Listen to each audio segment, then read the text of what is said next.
Yan, good afternoon everyone.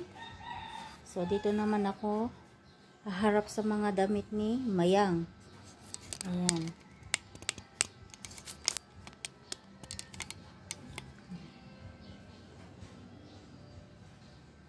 So ilagay ko dito sa cabinet niya, pero pagpipiliin ko yung pwede pa niyang isuot kasi alam ko marami na naman siyang maliit dito. So yung kinamaliit na ilalagay ko na lang sa kahon.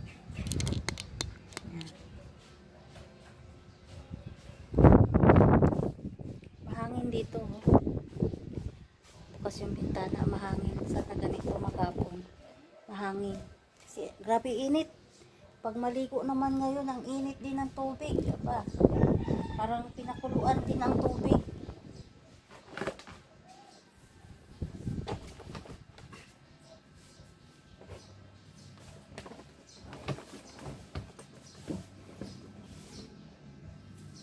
So yung nandito pa sa drawer ay damit ko. So ililipat ko lang yung mga damit ko. Ibalik ko yung mga damit ni Pia. Para maayos na. Gulo. Gulo ng buhay. Dito pala yung mga ano ko.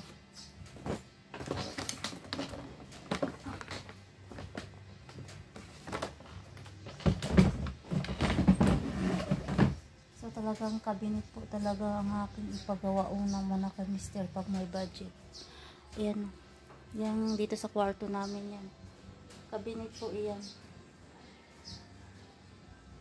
So wala na po yung siding kasi pader na.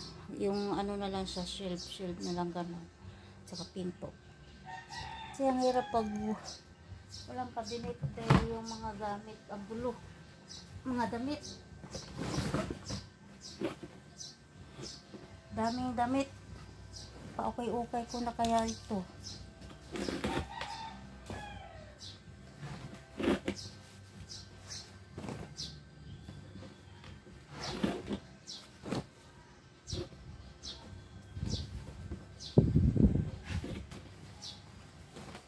Hindi na po ako bumibili ng damit dahil sipag. Laging may damit. Mga damit niya ay pinamimigay na rin niya. Kaya wala nang bili-bili damit. Kahit yung mga bata hindi na bumibili ng damit. Talagang dami pong damit. Ano po, kay Tia lang yan ha. Yan lang to. So mayroon pang, hindi ko alam po saan ko, kasi may 4 pa na box doon sa baba. Saan ko naisiksik yung iba niyang damit.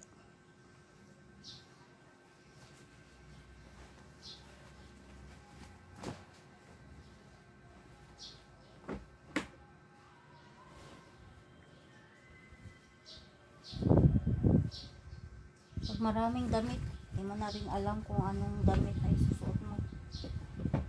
Isan, paulit-ulit na lang din ang damit.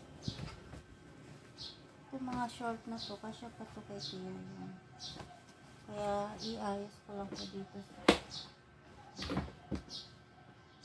So, yung mga hindi na magkasya, itabi-tabi na.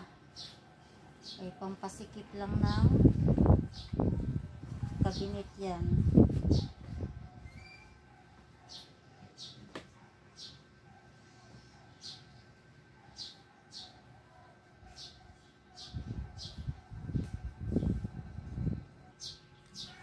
Yan, lumilindol. Una, hindi ko naramdaman, mga bata lang. Lumindol.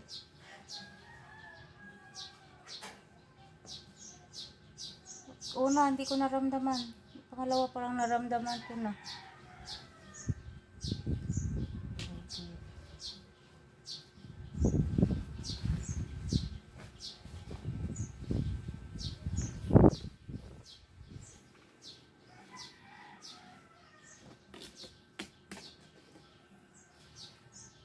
Abala dito sa kaano ko sa damit.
kahapon.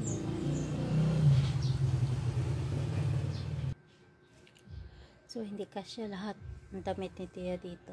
Ayan. Meron pa akong ilalagay. Yan pa o dapat ilalagay ko dito.